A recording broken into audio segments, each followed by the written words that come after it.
Assalamualaikum warahmatullahi wabarakatuh.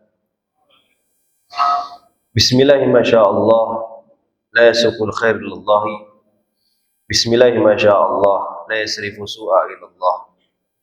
Bismillahi masyaallah, makana bikum min ni'matin faminallahi. Bismillahi masyaallah. La hawla wa la quwwata illa billahil aliyyil azim. Allahumma salli wa sallim ala sayyidina Muhammadin al-fatihi lima ughliq wal khatimi lima sabaq nasiril haqqi bil haqq wal hadi ila siratikal mustaqim wa ala alihi haqqa qadrihi wa miqdarihi al-azim. Subhanaka la ilma lana illa ma 'allamtana innaka antal alimul hakim. Rabbi shrah li sadri wa yassir li amri wa hlul 'uqdatam min lisani yafqahu qawli. Nawaina ta'alluma wa ta'alim wa tadhakkura wa tadhkir wa nafa'a wal intifa'ah wal ifada wal istifadata wa hatha ala tamassuk bi kitabillahi wa sunnati rasulih sallallahu alaihi wa alihi wa sahbihi wasallam wa du'a ila al-huda wa dalalata ala al-khair wa ibtigha'i mardatillahi wa qurbih subhanahu wa ta'ala. Amal ba'du. Alhamdulillah, segala puji dan syukur kita kehadrat Allah Subhanahu wa taala pada pagi yang penuh mulia dan penuh berkah ini, iaitu pada 12 Rabiul Awal, merupakan hari yang paling bahagia, merupakan hari yang paling mulia kerana telah pun lahir baginda Nabi Muhammad sallallahu alaihi wasallam, yang mana Nabi sallallahu alaihi wasallam itu adalah Nabi asyraful khalqi ilallahi ala itlaq, iaitu semulia-mulia makhluk secara mutlak. Maka kata ulama, bila nama pun semulia-mulia makhluk, sudah pasti apa yang terkait dengan apa baginda Nabi sallallahu alaihi wasallam, sudah pasti hal tersebut lebih mulia daripada segala-galanya. Meskipun daripada bulan Ramadan sekalipun, meskipun pada hari Arafah sekalipun. Kenapa? Sebab ianya terkait dengan manusia yang paling termulia, makhluk yang paling termulia. Bulan makhluk Allah, hari makhluk Allah, waktu makhluk Allah, tempat makhluk Allah, semua makhluk Allah Ta'ala. Al-alamin, kullu syai'in ma siwallah, segala alam semesta ni semuanya itu adalah makhluk Allah Ta'ala. Kecuali Allah Subhanahu wa taala itu khaliq, Tuhan. Maka yang paling mulia itu di kalangan makhluk-makhluk yang dicipta oleh Allah Subhanahu wa taala adalah baginda Nabi Muhammad sallallahu alaihi wasallam. Maka kata ulama, apa-apa saja yang terkait dengan baginda Nabi Muhammad sallallahu alaihi wasallam sudah pasti ianya lebih mulia daripada segala-galanya. Nampak tak? Jadi sebagaimana dikatakan Imam Ibn Aqil, ketika mana orang bertanya kepadanya, ayyuhuma asyraf, yang manakah yang lebih mulia, berkenaan tentang Ka'bah ataupun dengan Masjid Nabawi, yang mana lebih mulia? Kata Imam Ibn Aqil menjawab, dia kata, in aratta mujarratil masjid, sekiranya kalau kamu menginginkan hanya semata-mata masjid saja. Nampak tak? Kamu menginginkan hanya semata-mata masjid saja, fal Ka'batu afdal, maka Ka'bah itu lebih mulia. Dia kata, wa in aratta man dakhiluhu fi masjid aw fil hujratus syarif, sekiranya kalau kamu bertanya dan kamu menginginkan bahawasanya di dalam masjid ataupun dalam hujrah syarif itu adalah adanya jasad baginda Nabi Muhammad sallallahu alaihi wasallam, fal hujratus syarif, maka bilik yang adanya ataupun makam yang ada padanya jasad baginda Nabi sallallahu alaihi wasallam afdal min Ka'bah, lebih mulia daripada Ka'bah. Sehingga para ulama mengatakan Ka'bah dengan darah-darah orang-orang Islam itu lebih diutamakan oleh Allah Subhanahu wa taala berbanding daripada Ka'bah sendiri. Sebagaimana Ibnu Abbas radhiyallahu taala anhu, satu riwayat ketika mana beliau itu melakukan haji dan dia memandang kepada Ka'bah, dia mengatakan, alangkah mulianya engkau ini Ka'bah, alangkah mulianya engkau ini Ka'bah, akan tetapi aku telah mendengar daripada hadis baginda Nabi sallallahu alaihi wasallam, man aza musliman faqa'annahu hadamal Ka'bah atau kama qala Rasulullah.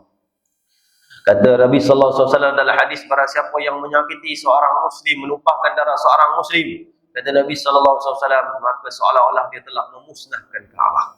Satu darah seorang muslim Dalam hari riwayat lain kata Nabi SAW, ahwan alayya, lebih Kaabah itu pecah, Kaabah itu roboh, Kaabah itu musnah, lebih ringan bagi aku daripada pertumpahan satu darah seorang muslim, kata Nabi sallallahu alaihi wasallam. Jadi begitu mulianya orang Islam, apatah lagi baginda Nabi Muhammad sallallahu alaihi wasallam, wa sayyidul mu'min, dia adalah penghulu kepada orang-orang beriman, wa huwa sayyidul anbiya, yang merupakan penghulu kepada segala para nabi, wa sayyidul mursalin, penghulu kepada seluruh para rasul, wa asyraful khalqi 'ala Allahi 'ala al-itlaq, dan juga ilallahi 'ala al-itlaq, dan juga sempurna, sesempurna, seagung-agung, semulia-mulia makhluk kepada Allah Subhanahu wa taala secara mutlak. Maka pada hari ini tuan-tuan dan puan, kata ulama, yang merupakan hari yang lebih baik daripada hari Arafah sekalipun. Kerana apa? Kerana hari Arafah itu tidak akan dapat kita ketahui kemuliaannya itu bukan dengan sebab baginda Nabi Muhammad.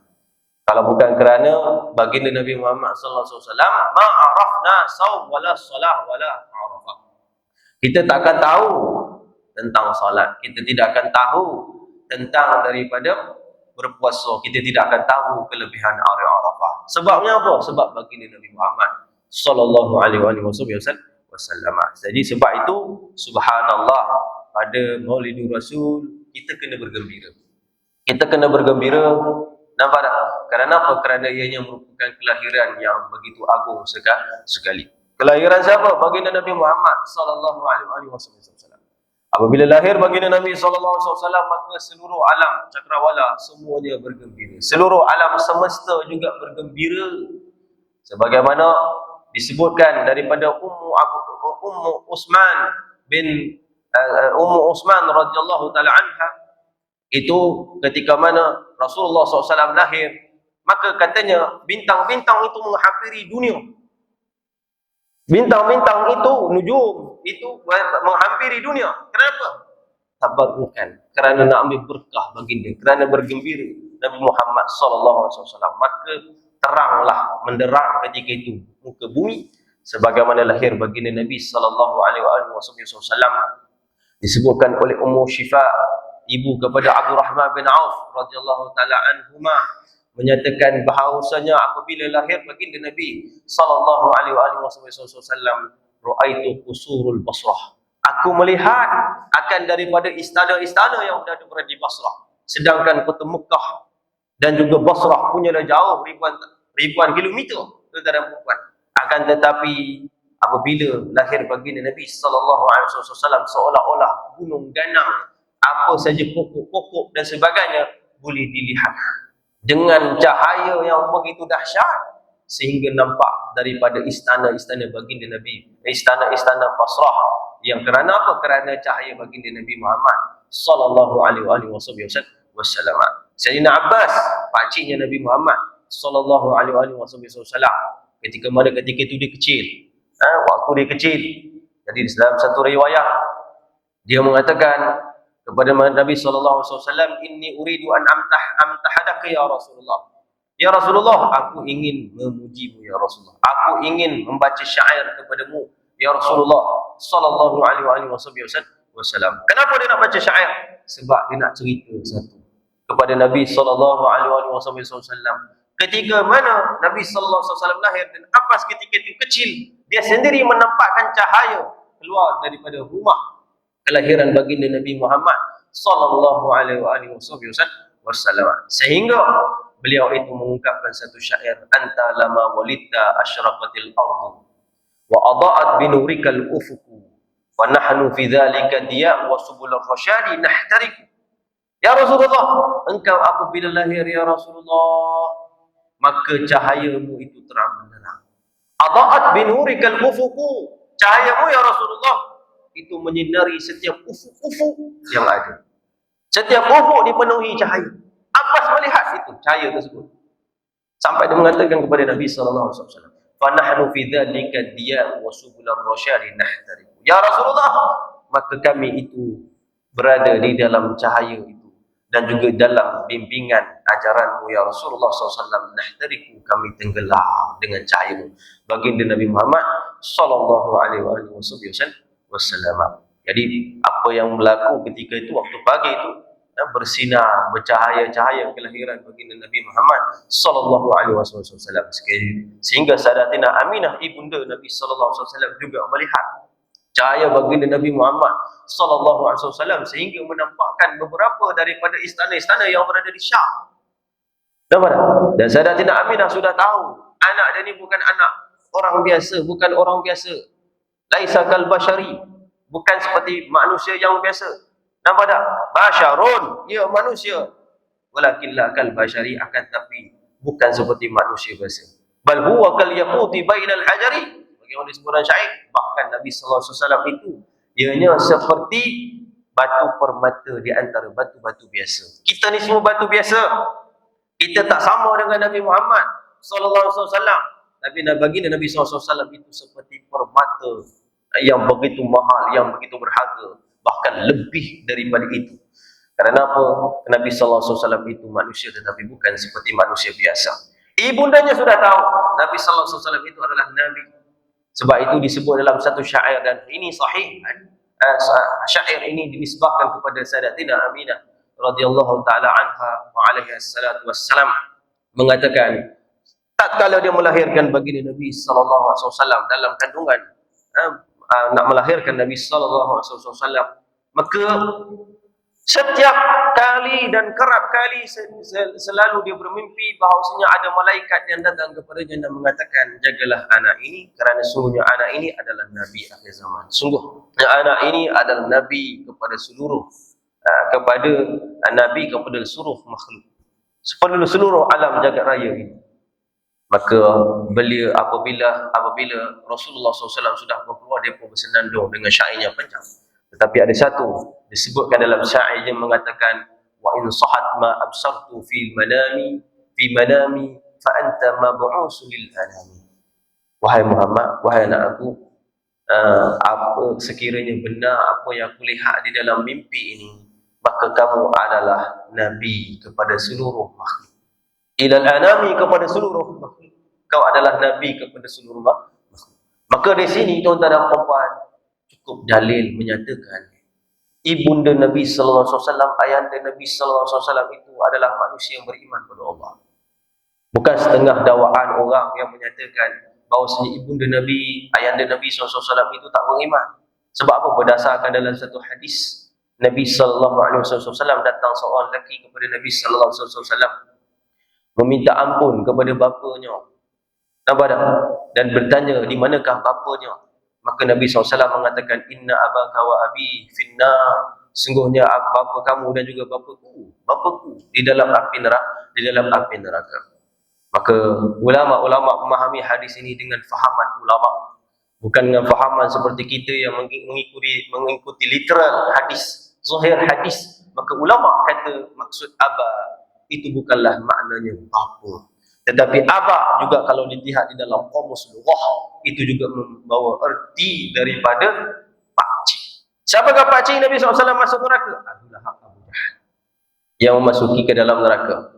Abi Talib berlaku khilaf para ulama, tetapi saya berpegang bahawasanya Abi Talib itu beriman kerana ada seorang mufti Mekah terdahulu bernama Syekh Zaini Dahlan, disebut dalam satu kitabnya menyatakan bahawasanya Asnal Matalib fi Najati Abi Talib, satu kitab menerangkan tentang dalil-dalil bahawasanya Abi Talib itu adalah orang yang beriman kepada Allah Subhanahu wa taala. Maka mauquf ataupun pegangan-pegangan kita yang harusnya Ahlus Sunnah wal Jamaah tidak menghukumi sesuatu yang kita tidak tahu. Nampak tak? Kita serahkan itu urusan kepada Allah Subhanahu wa taala. Kenapa? Tilka ummatun qad khalat, kata Allah. Cerita mereka umat-umat dulu ni dah habis cerita dia. Jadi jangan terbawa-bawa kata Abi Talib ni kafir, Abi Talib ni tak beriman kepada Allah Ta'ala. Sudah cukup. Tilka ummatun qad khalat, cerita mereka dah pun habis. Habis cerita apa? Untuk kita cerita tentang Nabi Muhammad sallallahu alaihi wasallam. Tak payah nak cerita tentang daripada ayahanda Nabi sallallahu alaihi wasallam itu beriman ke tak beriman ke tidak. Nampak tak? Tak perlu untuk kita cerita. Tetapi secara zahirnya dan jumhur ulama menyatakan bahawasanya ibunda baginda Nabi sallallahu alaihi wasallam dan juga ayahandanya adalah orang yang beriman. Kerana apa? Berdasarkan dalil daripada ayat Al-Quran. Yang Allah Ta'ala menyatakan dalam Al-Quran, وَمَا كُنَّا مُعَذَّبِينَ حَتَّى نَبْعَثَ رَسُولًا. Dan kami tidak akan mengazab sebuah kaum sehingga kami itu mendatangkan seorang rasul. Seorang rasul. Maka sebelum kehadiran ataupun kemunculan baginda Nabi sallallahu alaihi wasallam dilahirkan, maka zaman-zaman sebelum itu tidak ada nabi. Bila zaman tidak ada nabi, maka dipanggil zaman ahlul fatrah. Maka sepakat ulama ahli sunnah wal jamaah, Asy'ariyah wal Maturidiyah, bahkan Imam al-Madzahib al-Arba'ah, semuanya mereka mengatakan bahawasanya mereka tidak masuk dalam api neraka. Macam mana? Tak, kalau mereka yang berbuat jahat itu atas dasar kehendak Allah Subhanahu wa taala. Allah nak bagi apa bagi. Berbeza pandangan kita dengan Mu'tazilah yang menyatakan bahawasanya mereka yang tak ada beriman masuk, tak ada iman, mereka itu terus masuk dalam api neraka. Ini syadid. Jadi sebab tu kita tidak berpegang dengan pandangan Mu'tazilah. Jadi ibunda Nabi SAW hidup zaman fatrah. Dan dalil yang kedua, Allah Ta'ala sebut sendiri dalam Al-Quran. Allah Ta'ala menyatakan wa taqallabuka fi sajidin, dan kami telah memindah-mindahkan engkau wahai Nabi Muhammad SAW daripada sulbi-sulbi orang-orang yang bersujud kepada Allah Subhanahu wa Ta'ala. Maka di sini dalil menyatakan bahawasanya Nabi Muhammad SAW, keturunan-keturunannya, moyang-moyangnya itu semuanya adalah orang beriman pada Allah Subhanahu wa Ta'ala. Bahkan seorang datuk moyang Nabi SAW bernama Nadir. Di antara sebab kenapa dipanggil Nadir, kenapa? Disebutkan oleh kerana wajahnya itu begitu bersinar. Kenapa? Kerana orang-orang melihat adanya cahaya baginda Nabi Muhammad sallallahu alaihi wasallam. Adanya cahaya Nabi Muhammad sallallahu alaihi wasallam itu di wajah. Begitu juga Sayyidina Abdullah, ayahnya Nabi Muhammad sallallahu alaihi wasallam, bahawasanya seorang perempuan ahli kitab, adik kepada Warqah bin Naufal, iaitu Ruqayyah binti Naufal. Satu ketika dia melihat Abdullah ketika menjadi orang yang masih muda, dia datang kepadanya untuk ajak bernikah. Nikahiku, paksa untuk bernikah dengan Abdullah. Tapi Allah katakan, sesungguhnya ayahku Abdul Muttalib telah memilih pasangan sekian-sekian daripada keturunan sekian. Maka sedih Ruqayyah binti Naufal kerana Abdullah tidak memilihnya. Satu ketika bertemu lagi sekali, ternyata berbeza keadaan. Ketika itu tidak lagi mengajar Sayyidina Abdullah untuk bernikah dengannya. Lalu Abdullah bertanya, kenapa kamu dahulu minta sangat aku menikah dengan kamu, tapi sekarang kenapa tak? Kenapa sekarang tak minta dah? Dia kata apa? Sesungguhnya kali pertama aku melihat wajahmu, adanya satu cahaya di dahimu. Cahaya ini, kata para ulama, itu dipindah-pindahkan daripada sulbi-sulbi keturunan Nabi sallallahu alaihi wasallam. Daripada nabi sampailah kepada Nabi Muhammad sallallahu alaihi wasallam. Itulah yang disebut sebagai Nur Muhammad. Dan para ulama berkhilaf pendapat menyatakan bahawasanya apakah yang pertama sekali dicipta oleh Allah Subhanahu wa Ta'ala. Bersepakat ulama-ulama hadis, dan kebanyakan ulama hadis, tak semua ulama hadis, dan kebanyakan ulama hadis menyatakan al-qalam, iaitu qalam yang pertama. Ada juga pendapat para ulama yang menyatakan pertama sekali adalah Nur Nabi Muhammad sallallahu alaihi wasallam. Kenapa? Disebut dalam Musnad Abdul Razak, seorang ulama salaf. Ada nama kitabnya Musnad Abdul Razak, seorang al-hafiz. Jadi disebut di dalam kitabnya ketika mana hadis yang diriwayatkan oleh Sayyidina Jabir menyatakan ma awwala khalaqan nabiyya, mata takuna nabiyyan ya Rasulullah, bilakah kamu menjadi nabi? Ataupun dalam riwayat ma awwalu khalaqallah, apakah perkara yang pertama dicipta oleh Allah Subhanahu wa Ta'ala? Maka Nabi SAW menjawab, awwala ma khalaqallahu nuru nabiyyuka ya Jabir. Awal-awal yang dicipta oleh Allah Ta'ala itu adalah cahaya nabimu. Cahaya nabimu, wahai Jabir. Jadi di sini para ulama menyatakan bahawasanya ada dalil bahawasanya tentang Nur Muhammad. Cuma para ulama hadis ada yang mengatakan hadis ni tidak tahu asalnya di mana. Dan ada mereka yang mencari di dalam Musnad Abdul Razak tak jumpa kecuali nuskhah yang berada di Pakistan ada. Maka dicari beberapa negara, ada beberapa nuskhah pada mereka ada hadis ini. Dan kata Sayyid Muhammad Al-Maliki di dalam kitabnya Muhammad Insanul Kamil, nampak tak? Muhammad Insanul Kamil.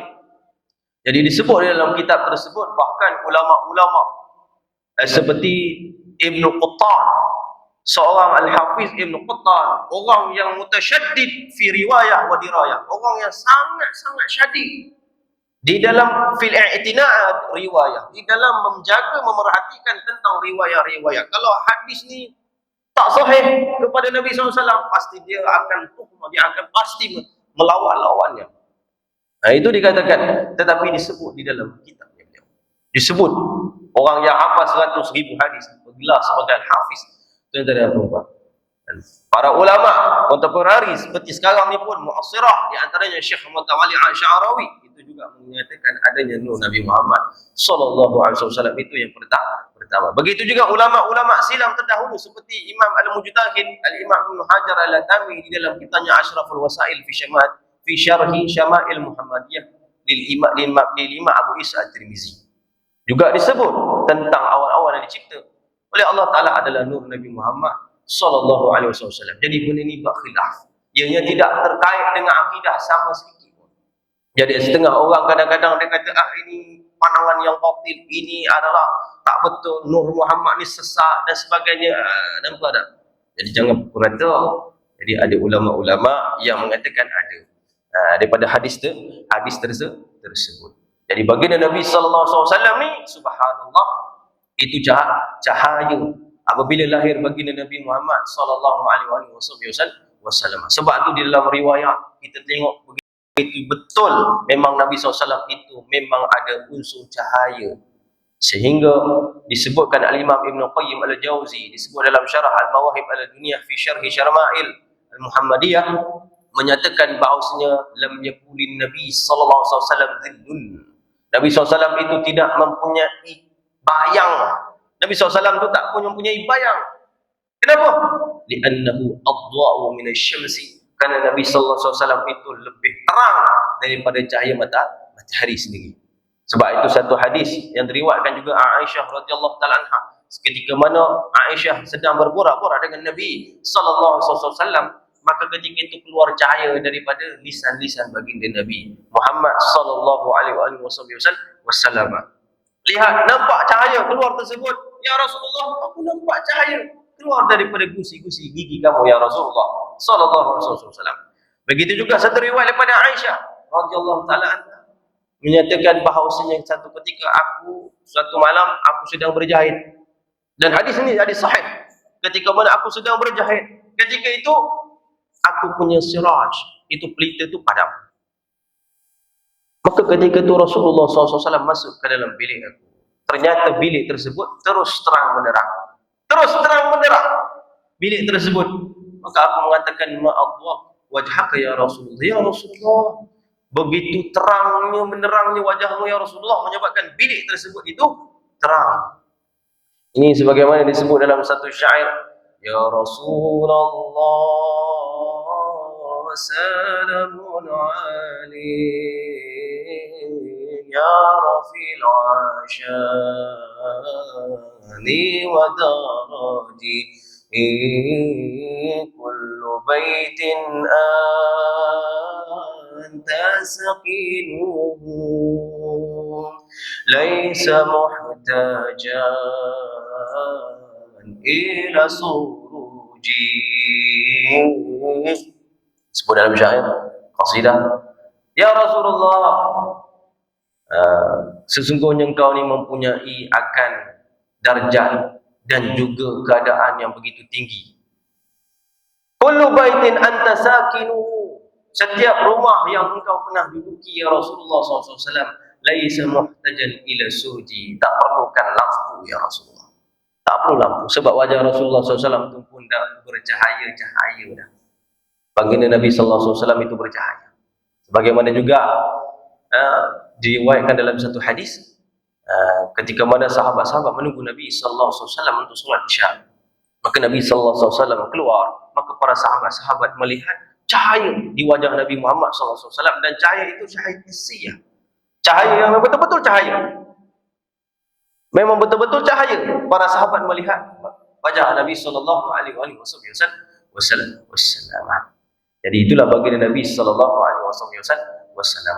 Maka sambungan pada hadis Aisyah tadi, maka ketika itu Aisyah dapat jumpakan jarum tersebut, kemudian dia teruskan menjahit. Maka Rasulullah SAW berkata kepada Aisyah, "Ya Aisyah, kamu nak tak aku doakan kepada kamu?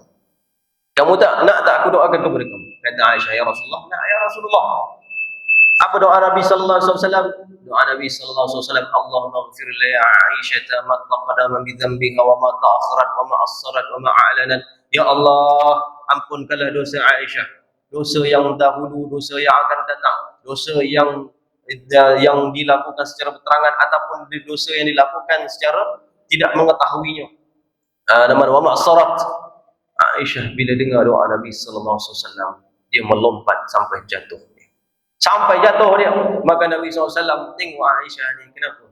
Dia sangat suka kerana Nabi SAW mendoakan. Kata Nabi SAW, "Asururti ya Aisyah." Ya Aisyah, kamu gembira ke? Kamu gembira ke dengan doa ini?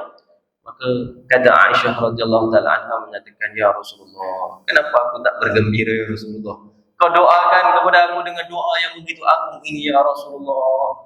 Apa jawab Rasulullah sallallahu alaihi wasallam? Jawab Rasulullah sallallahu alaihi wasallam, "Hada la du'ai li ummati fi kulli lailatin." Dalam riwayat fi kulli sajdah. Nabi SAW mengatakan, inilah doa aku yang aku panjatkan kepada Allah Subhanahu wa taala setiap hari bagi umat. Allahumma ighfir li ummati, Allahumma ighfir li ummati, Allahumma ighfir li ummati ma taqaddama min dhanbihi wa ma ta'akhkharat wa ma assarat wa ma a'lanat. Ya Allah, ampunkan dosa umatku, ampunkan dosa umatku. Itulah baginda Nabi Muhammad sallallahu alaihi wasallam. Sebab itu Maulidur Rasul ni kita kena gembira.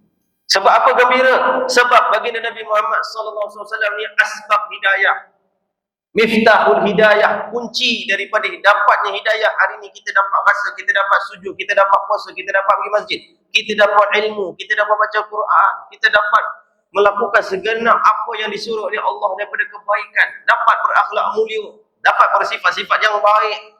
Semua itu datang sebab ajaran daripada baginda Nabi Muhammad sallallahu alaihi wasallam. Sebab itu kita hadir pagi ini.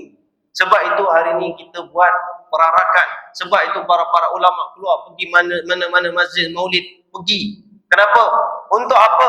Untuk merasakan kegembiraan kehadiran baginda Nabi sallallahu alaihi wasallam. Ya Allah Taala sendiri suruh gembira dengan rahmatnya, dan sebesar-besar rahmat Allah Taala itu baginda Nabi sallallahu alaihi wasallam. Allah Taala menyatakan dalam Quran, "Qul bi fadlillahi wa bi rahmati fa bidzalika falyafrahu."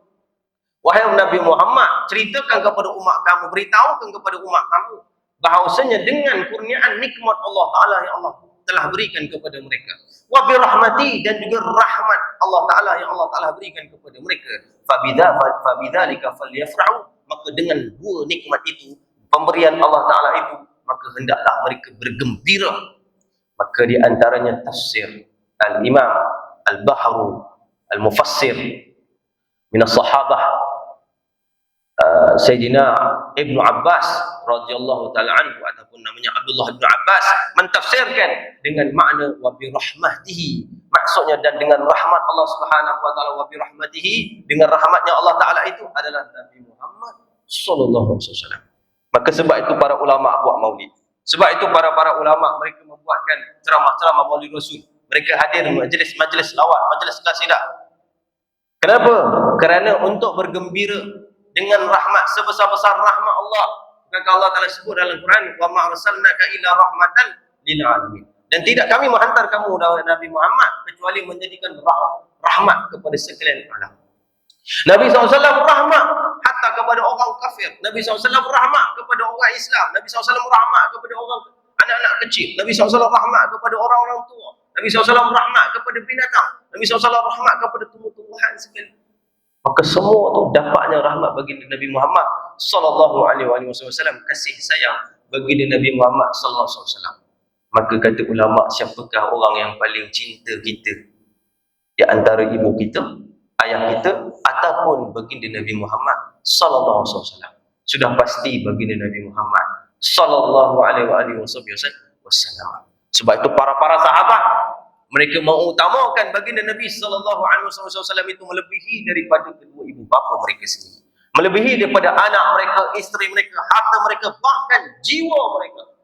Sebab itu satu riwayat daripada Sayyidina Umar Al-Khattab radhiyallahu taala anhu mengatakan, anta la habbun nas ilayya Rasulullah. Ya Rasulullah, kau adalah orang yang paling aku cinta.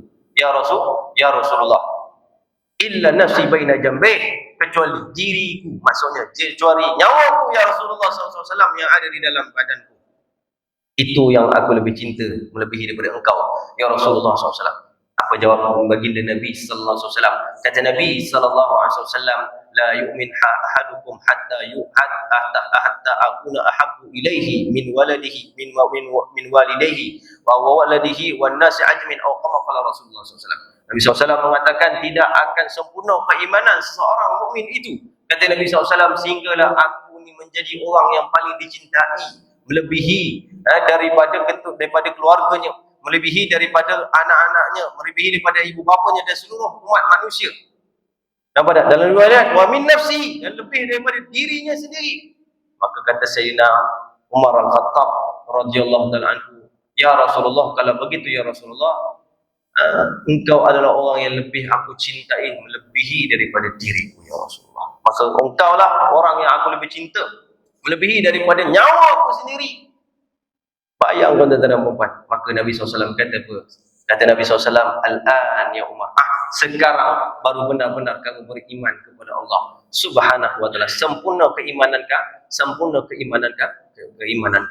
Jadi sebab itu tuan-tuan dan puan, kita bergembira menyambut Maulid baginda Nabi sallallahu alaihi wasallam ni juga merupakan daripada sebesar-besar syiar, merupakan daripada sebesar-besar yang disuruh oleh Allah. Kerana Allah suruh kita bergembira. Allah Ta'ala suruh kita bergembira pada hari ini. Sebab apa? Sebab kelahiran baginda Nabi sallallahu alaihi wasallam. Tapi mungkin ada orang kata, ya Ustaz, bukankah pada hari kelahiran baginda juga merupakan hari kewafatan baginda Nabi Muhammad sallallahu alaihi wasallam? Maka saya dengar ada orang kata bahawasanya bila kalau kita bergembira dengan hari kelahiran baginda Nabi sallallahu alaihi wasallam, itu sama seperti kita bergembira dengan kewafatan baginda Nabi sallallahu alaihi wasallam. Ini kata para ulama al-qiyas ma'al fariq. Ini qiyas yang tak kena langsung. Sebab Nabi SAW dah ajar kita satu maqasid, satu cara kaedah. Kata Nabi SAW, innama a'malu binniyat. Sehingga keluar daripada hadis tersebut satu kaedah fiqhiyah menyebutkan al-umur bimaqasidiha. Al-umur bimaqasidiha. Perkara itu, satu perkara tersebut itu nampak ianya berdiri di atas apa yang dikasadkan, apa yang diniatkan. Kenapa kita bergembira Maulid Nabi sallallahu alaihi wasallam? Kita bergembira sebab kelahiran baginda Nabi sallallahu alaihi wasallam. Kita gembira menyambut sambutan Maulid Rasul sebab kita bergembira. Maka kita mendapat pahala sebab bergembira. Bukan kita berniat untuk kerana bersedih kepada baginda Nabi sallallahu alaihi wasallam sebab kewafatan baginda Nabi sallallahu alaihi wasallam. Kan? Jadi sebab itu orang-orang terdahulu, para ulama dan sebagainya, mereka membuat Maulid oleh kerana kegembiraan mereka.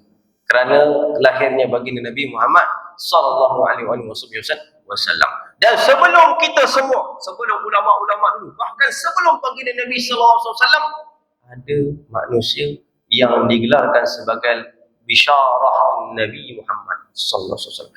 Orang yang membawa khabar gembira dan tak sabar dan sangat gembira kerana lahirnya akan datangnya baginda Nabi sallallahu alaihi wasallam, iaitu Nabi Muhammad sallallahu alaihi wasallam. Siapa? Nabi Isa. Allah Ta'ala sebut dalam Quran, wa idh qala ibnu Maryam wa idh qala Isa ibnu Maryam, ya bani Israil inni rasulullah ilaikum musaddiqan lima baina yadayhi min at-taurah wa mubashiran bi rasulin ya'ti min ba'di ismuhu Ahmad. Nampak? Maka Allah Ta'ala sebut dalam Quran, dan berkatalah Isa ibnu Maryam kepada kaumnya, wahai Bani Israel, sesungguhnya aku adalah Rasul Allah Subhanahu wa taala yang diutuskan kepada kamu, dan juga yang membenarkan akan kitab Taurat yang datang sebelumku, yaitu daripada kitab yang dibawa oleh Nabi Musa alaihi salatu wassalam. Wa mubashiran bi rasulin, dan juga akulah orang yang membawa kabar gembira tentang seorang rasul, yaitu min ba'di ismu Ahmad, yang datang setelah aku, maksudnya setelah kenabianku ada satu nabi akhir zaman yang penghujungnya. Siapa? Namanya Ahmad. Maka Nabi Isa AS pun bergembira. nak menyebutkan, sehingga Nabi SAW itu disebut dalam hadis, Nabi SAW itu adalah Bashir, orang yang digelar sebagai Bashir. Kenapa? Kerana Nabi Isa AS itu adalah orang yang mengkhabarkan kegembiraan adanya, datangnya baginda Nabi SAW, lahirnya baginda Nabi SAW. Kalau Nabi Isa itu pun bukan umat Nabi Muhammad SAW, bukan sekarang belum bukan, tapi yang akan datang nanti, Nabi Isa AS akan menjadi umat Nabi Muhammad SAW. Jadi sebab itu di antara asbab hikmah, kata para ulama, Nabi Isa ni sangat bergembira dengan kehadiran Nabi Muhammad, sebab Nabi Isa AS ni tahu kadar kemuliaan baginda Nabi Muhammad SAW, yang mana Allah Ta'ala sebutkan perihal baginda Nabi SAW itu di dalam kitab Injil, dalam kitab Taurat dan kitab-kitab Nabi-Nabi terdahulu, semuanya sebut tentang kelebihan baginda Nabi SAW itu yang Allah Ta'ala sebut dalam Al-Quran. Ya'rifuna kama ya'rifuna abna'ahum. Allah Ta'ala sebut, dan mereka orang-orang Yahudi, orang-orang Nasrani, mereka sangat mengenal kamu wahai Nabi Muhammad SAW sebagaimana mereka mengenal akan anak-anak lelaki mereka. Jadi Allah Ta'ala sering sebut tentang kelebihan Nabi Muhammad, tentang umat Nabi Muhammad sallallahu alaihi wasallam, menyebabkan Nabi-Nabi ini ada ghibtah, ada perasaan ghibtah, ada perasaan cemburu yang baik, dan mereka berharap untuk menjadi umat Nabi Muhammad SAW. Dan salah satu Nabi yang berharap itu adalah Nabi Musa alaihissalam, tapi Allah telah mewafatkannya. Dan Nabi Isa alaihissalam akan datang pada akhir zaman. Dia akan turun di akhir zaman, fi manaratil bayda, di Syam. Ketika itu akan dibawa oleh dua malaikat, dipimpin dua malaikat turun ketika itu. Dan ketika itulah Nabi Isa alaihissalam akan pergi ke Baitul Maqdis yang ditunggu oleh Imam Al-Mahdi Al-Muntadhar. Dan ketika itu Imam Mahdi suruh Imam Nabi Isa alaihissalam untuk solat ke hadapan menjadi imam, tetapi Nabi Isa menolak, menyuruh kepada Imam Mahdi untuk menjadi imam. Itu sebut dalam hadis yang sahih. Maka Nabi Isa alaihissalam solat di belakang Imam Mahdi Al-Muntadhar. Maka para ulama kata Nabi Isa alaihissalam pun ketika itu telah menjadi umat baginda Nabi sallallahu alaihi wasallam. Bergembira adalah orang di antara orang yang bergembira dengan kehadiran, kemunculan baginda Nabi Muhammad sallallahu alaihi wasallam. Kenapa kita tak? Kenapa kita tidak mahu bergembira? Kenapa kita tidak mahu menyambut Maulid? Kenapa kita tidak mahu mendengar akan daripada ceramah Maulidul Rasul? Sedangkan kita adalah umat baginda, yang mana umat baginda ni Nabi sallallahu alaihi wasallam dah sebutkan khususiahnya tak sama dengan umat-umat yang lain. Ada seorang ulama namanya Sayyid Muhammad Al-Maliki daripada ulama Mekah, dan aku meninggal dunia. Disebut dalam kitabnya Khasa'is Umat Muhammad sallallahu alaihi wasallam, kelebihan-kelebihan umat sallallahu alaihi wasallam, umat Nabi Muhammad sallallahu alaihi wasallam. Di antara kelebihan-kelebihan yang kita dapat dan umat-umat tak dapat terdahulu, antaranya apabila kita berniat melakukan kejahatan tetapi tak jadi nak melakukan kejahatan, maka kita ditulis pahala. Umat dulu kalau berniat terus dapat dosa. Tapi kita berniat dia jahat tapi tak jadi, maka terus dituliskan pahala. Umat dulu kalau berniat on the spot terus dapat. Tak diampunkan kecuali kena taubat. Dan setiap amalan yang dilakukan oleh umat Nabi SAW, satu kebaikan dilipatkan sehingga 10 lipat kali ganda, sebagaimana dalam hadis. Nabi SAW mengatakan, ma'amila ibnu Adam bihasanatin, tidak adalah satu anak Adam yang melakukan satu amalan kecuali Allah Ta'ala melipatkan satu amalan tersebut itu bi asyri amsalih, dengan 10 lipat kali ganda, ila sab'a mi'adiyah, sehingga kadang-kadang Allah melipat sehingga 700 lipat kali ganda. 700 lipat kali ganda. Umat dulu buat sekali dapat satu, buat satu dapat satu. Umat dulu. Tapi umat baginda Nabi SAW dapat kelebihan. Sebab itu Nabi Musa SAW dalam hikayat, dia mengatakan kepada Allah, ya Rabbi inni ra'aitu fi Taurah, ya Tuhan aku melihat di dalam kitab Taurat, yang pada hunaka ummah, di sana ada suatu umat, idza hamma bi sayyi'atin wa lam ya'malha min khasyati, dan mereka itu ingin melakukan satu kejahatan tetapi tak jadi nak melakukan kejahatan tersebut kerana takut kepada engkau wahai Allah, katabta lahum hasanah, kamu tuliskan bagi mereka pahala satu kebaikan. Ya Rabbi ini ra'aitu fi Taurah, aku lihat di dalam Taurat, hunaka ummah, di sana ada satu umat, idza hamma bil hasanatin wa ya'malaha, apabila dia berniat melakukan kebaikan. Kemudian dia melakukan kebaikan tersebut, kata talahum hasanah wal hasanatu bi asyri amsalha. Dan satu kebaikan itu dilipatkan kali ganda sehingga 10 lipat kali ganda ila sab'a mi'adiyaf, sehingga 700 lipat kali ganda. Kata Nabi Musa, ini umat apa hebat ni? Kata Nabi Musa, Allahumma ja'alhum min ummati. Ya Allah, jadikan umat ni sebagai umat aku. Jadikan umat ni sebagai umat aku. Kata Allah Ta'ala kepada Musa, wahai Musa, innaha umat Muhammad sallallahu alaihi wasallam. Wahai Musa, ketahuilah ini umat Nabi Muhammad sallallahu alaihi wasallam. Jadi sebab tu kita sebagai umat Nabi sallallahu alaihi wasallam, kita kena lebih lagi. Nampak tak? Kita kena lebih lagi daripada umat-umat terdahulu. Mesti kita kena bergembira dengan baginda Nabi sallallahu alaihi wasallam. Dan bila kita bergembira, ketika itulah kita rasa bersyukur dengan Nabi Muhammad. Maka bersyukur kepada Nabi SAW itu satu kewajipan. Sebab Nabi SAW mengatakan, la yashkurullah ma la yashkurun nas. Seorang itu tidak dianggap sebagai bersyukur kepada Allah selagi mana dia tidak bersyukur kepada manusia. Manusia mana yang lebih berhak untuk kita bersyukur? Nabi Muhammad SAW. Sebab Nabi Muhammad SAW tak pernah lupa kita. Sebab Nabi SAW tak pernah mengabaikan kita. Sebab Nabi SAW walaupun sudah tiada bersama dengan kita 1400 tahun dulu, tetapi Nabi SAW sentiasa mengetahui pergerakan kita, serta sentiasa mengetahui apa yang kita lakukan. Sebagaimana sabit di dalam hadis, Nabi SAW mengatakan, inna hayati wa mamati khairun lakum. Sesungguhnya kehidupanku dan juga kematianku itu baik bagi kamu. Baik bagi kamu. Sahabat pelik, ya Rasulullah, adapun kehidupan kamu memang baik bagi kami. Tetapi bila engkau telah wafat, ya Rasulullah, telah wafat ya Rasulullah, engkau telah tiada ya Rasulullah, macam mana kebaikan itu datang kepada kami?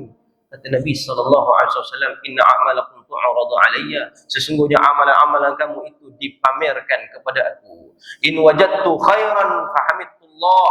Sekiranya kalau aku menjumpakan amalan yang kamu lakukan, amalan baik, aku akan bersyukur kepada Allah Subhanahu wa ta'ala. Ya Allah, fulan bin fulan datang masjid. Ya Allah, fulan bin fulan salat. Ya Allah, fulanah binti fulan itu untuk menutup auratnya, menjaga kehormatan dirinya, melakukan sunnah-sunnah aku. Allah, Nabi Muhammad SAW itu bergembira. Lalu kemudian dia bersyukur kepada Allah. Hamidullah. Wa in wajadtu ghaira dzalika. Dan kata Nabi SAW, kalau aku menemukan dan aku mengetahui kamu melakukan selain daripada kebaikan, yakni kejahatan, dosa, kata Nabi SAW, astaghfartu rabbi lakum, ataupun astaghfartullahu lakum. Nescaya aku akan minta kepada Allah, ya Allah, ampunkanlah umatku ni. Ya Allah, ampunkanlah umatku. Jadi sebab tu kali kita buat dosa tu antara orang fikir Nabi. Fikir Nabi. Sebab itu ada seorang sahabat Nabi sallallahu alaihi wasallam. Nama dia. Ini saya sebutkan hadis ni. Ketika mana saya mengajar di surau Bukit Rambai. Surau apa nama dia? Atau Madrasah Al-Amin. Jadi subhanallah, hadis seorang sahabat Nabi sallallahu alaihi wasallam itu datang kepada Nabi sallallahu alaihi wasallam, ya Rasulullah, aku ni nak masuk Islam. Uridu an aslam. Aku nak masuk Islam. Walakin ni, tetapi aku ni melakukan 4 jenis dosa. Yang pertama, uhibbu zina, aku suka zina. Wahibbul khamra, aku suka kepada arak. Uhibbu sirqah, dan aku juga suka mencuri. Wa uhibbu al-kadhib, aku juga suka membohong, suka berdusta, ya Rasulullah. Maka Nabi SAW mengatakan, tinggalkan sifat nipu kamu itu. Maka sahabat ni, dia kata, aku tinggalkan sedaya upaya meninggalkan tipu ini. Maka setiap kali apabila aku nak melakukan zina, ketika itu aku berfikir bahawasanya kalau aku bertemu dengan Nabi, aku jujur kepada Nabi sallallahu alaihi wasallam, pasti Nabi sallallahu alaihi wasallam akan hudud aku, hukum aku. Nampak? Setiap aku dirotan, dicambuk. Kan? Tapi kalau aku tipu kepada Nabi sallallahu alaihi wasallam, aku telah mengkhianat kepada Nabi sallallahu alaihi wasallam. Kerana khianat kepada Nabi sallallahu alaihi wasallam merupakan dosa lagi besar. Ya ayyuhalladzina amanu la takhunullaha wa rasul. Wahai orang beriman, jangan kamu berkhianat kepada Allah dan juga Rasulnya. Dosa paling besar, berkhianat kepada Rasul sallallahu alaihi wasallam. Kata, kalau aku tipu, aku telah khianat. Nampak tak? Maka kata sahabat tersebut, maka apabila aku meninggalkan tipu ini, automatik aku meninggalkan segala daripada maksiat-maksiat aku sebut kepada Nabi sallallahu alaihi wasallam. Nak mencuri pun tak jadi.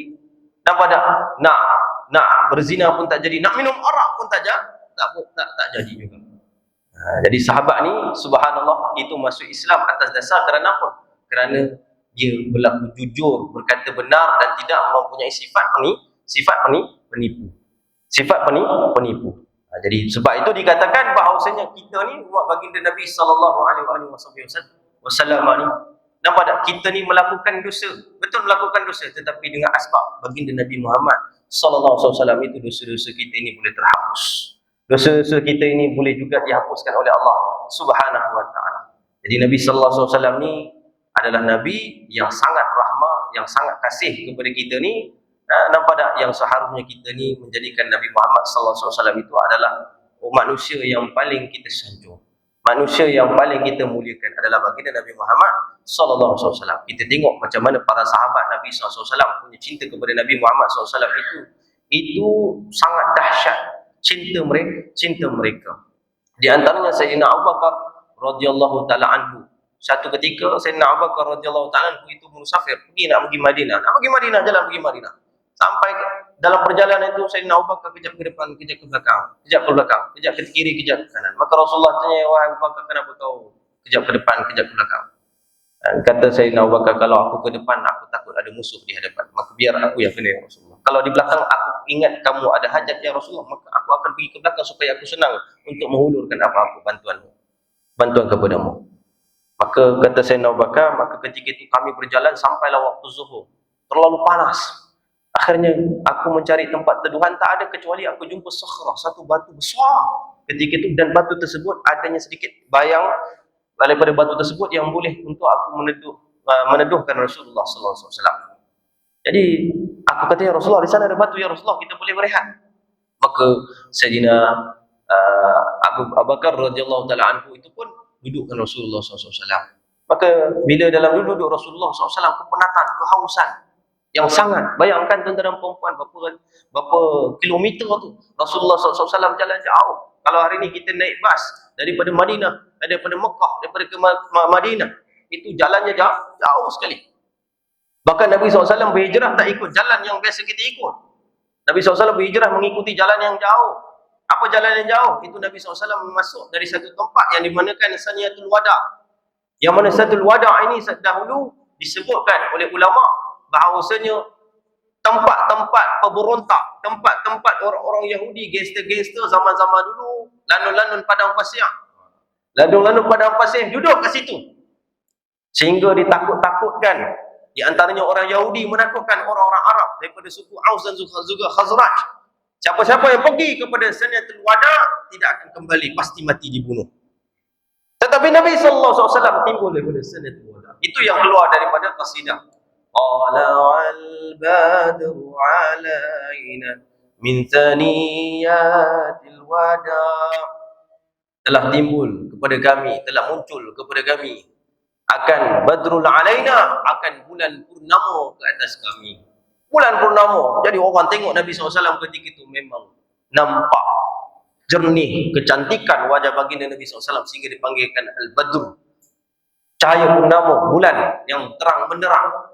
Min Saniyatil Wada', daripada Saniyatil Wada', tempat tersebut tak pernah diinjakkan kaki oleh orang, kerana sudah pun ratusan tahun ditipu oleh orang-orang Yahudi. Kononnya tempat tersebut tidak ada orang yang melakukannya, sehingga para ulama mengatakan Yahudi sebenarnya dah tahu tempat tersebut. Maka mereka tidak mahu orang-orang pergi di situ untuk mengambil bahagian daripada keberkahan baginda Nabi Muhammad sallallahu alaihi wasallam. Jadi mereka ni sangat tahu tentang baginda Nabi sallallahu alaihi wasallam datang dari mana, sekian. Mereka tahu. Sebab itu Allah Ta'ala sebut mereka mengenal Nabi SAW sebagaimana mereka mengenal anak-anak lelaki mereka. Maka baginda Nabi SAW ketika itu Sayyidina Abu Bakar radhiyallahu anhu mencari, tengah duduk-duduk, tengok-tengok ada seorang penggembala kambing. Nampak penggembala kambing tersebut, Sayyidina Abu Bakar datang. Dia kata, boleh tak, kamu ni datang dari mana? Aku ni hamba fulan bin fulan. Kamu punya kambing? Tak, ni aku punya majikan. Boleh tak kamu berikan sedikit susu kepada aku? Kerana adanya kata disebut dalam kitab Rahiqul Makhtum, Imam Rahiqul Makhtum disebutkan bahawasanya memang adat orang-orang Arab zaman dulu walaupun zaman jahiliah, mereka kalau ada orang yang musafir mesti wajib bantu, mesti kena bagi apa yang mereka ada untuk menyelamatkan orang itu. Maka aib bagi mereka kalau tak bagi. Jadi diperah susu tersebut. Bila diperah, dibawa kepada baginda. Nabi SAW pun dah bangun ketika itu. Nabi SAW terbangun. Nabi SAW terlelap sekejap. Nabi SAW bangun, kata Abu Bakar, wahai Rasulullah, minumlah. Minum. Maka Rasulullah SAW minum. Kata Sayyidina Abu Bakar radhiyallahu anhu, ketika aku melihat baginda Nabi SAW itu minum, maka ketika itu hilang rasa dahagaku. Yang aku ni dahaga ketika itu, hilang rasa dahaga. Ini cinta. Sebab itu tuan-tuan dan puan, cinta ni maqam yang paling dahsyat, martabat yang paling dahsyat tuan-tuan dan puan. Siapa yang ada cinta tuan-tuan dan puan, maka dia tidak merasakan kelelahan diri dia. Sebab apa? Sudah melihat kebahagiaan orang yang dicintainya. Sebab itu cinta ni kalau dalam bahasa Arab dipanggil hub. Hub ada dua kalimah dekat situ. Yang pertama ada dua huruf di situ. Yang pertama huruf ha. Ha itu kalau kita tengok hikmahnya kenapa disebut hub. Ha ni huruf yang datang daripada dalam, dia bukan daripada syafawi. Ha. Ada huruf ba, itu datang daripada lisan syafawi, ba. Maka kata ulama, tidak dinamakan cinta kecuali ianya mesti dua-dua selari. Mesti pada huruf ha, mesti dari dalam hati. Huruf ba mesti juga zahir. Kalau kita cinta Nabi sallallahu alaihi wasallam, kita mesti ikut, hati kita mesti ikut juga dengan perbuatan kita. Perbuatan kita mesti juga sama dengan hati kita. Maka disebutkan huruf ha, huruf hub itu, kalau kita tengok pada huruf ba, padanya itu ada syiddah, ada satu. Hub. Kalau kita baca hub, maka kata ulama huruf ba di situ sebenarnya adanya lagi satu huruf di situ. Maka kata ulama, bila orang-orang Arab dia nak sebut huruf hub yang asalnya daripada perkataan hababah, maka menyebabkan mereka susah nak sebut, maka mereka mendomahkan huruf hub tersebut itu, kemudian disyiddahkan yang kedua. Maka di sinilah kata para ulama, buktinya kalau orang-orang betul cinta kepada seseorang, maka dirinya tidak terzahir, maka dia menjadi seperti satu jasad, seperti satu sifat. Begitu kalau orang cinta kepada baginda Nabi sallallahu alaihi wasallam, apa ketika Nabi SAW buat? Ketika itu pun sudah pun menenangkan dia.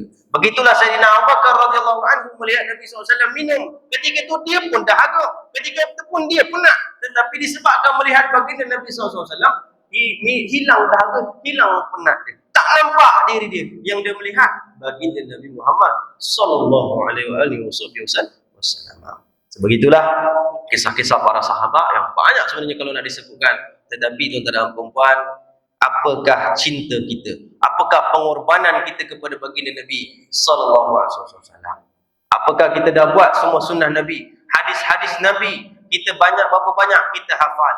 Hadis-hadis Nabi berapa banyak pernah kita baca? Kitab-kitab hadis warisan baginda Nabi SAW berapa banyak di dalam rak-rak rumah kita? Kita boleh baca sekian ahli falsafah, kita boleh baca novel sekian-sekian, tapi tentang sirah baginda Nabi sallallahu alaihi wasallam kita tak pernah khatam.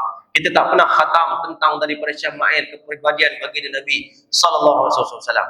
Hadzal jafa, ini merupakan kedekut, ini merupakan kerugian kita sebagai umat baginda Nabi sallallahu alaihi wasallam. Sebab itu majlis Maulid Rasul, Maulid ni semua ni merupakan majlis yang untuk mengingatkan kita kepada baginda, untuk kita memperbetulkan balik diri kita, hubungan kita dengan Nabi Muhammad sallallahu alaihi wasallam. Jadi insya-Allah taala mudah-mudahan Allah berkat kita pada pagi yang penuh mulia ini, daripada hari kelahiran baginda Nabi SAW, Allah berkati hidup kita, amal kita, umur kita, dan segala rezeki kita, dan seluruh urusan kita dengan keberkahan Nabi Muhammad sallallahu alaihi wasallam. Mudah-mudahan juga Allah Subhanahu wa taala panjangkan umur kita. Allah panjangkan umur kita dengan ketaatan kepada Allah dan ketaatan kepada Rasulullah.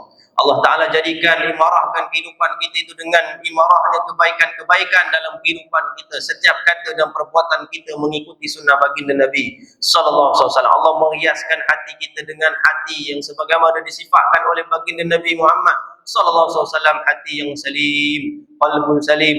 Mudah-mudahan Allah Ta'ala jauhkan juga kita daripada hati-hati yang rosak, hati-hati yang mati. Dan mudah-mudahan juga Allah menghidupkan hati kita dan seluruh ahli keluarga kita menjadi orang-orang yang menghidupkan sunnah Nabi baginda Nabi sallallahu alaihi wasallam. Allah tambahkan mahabbah kepada Nabi Muhammad sallallahu alaihi wasallam, kepada kita dan seluruh ahli keluarga kita dan seluruh umat baginda Nabi sallallahu alaihi wasallam. Amin ya rabbal alamin wal afu minkum.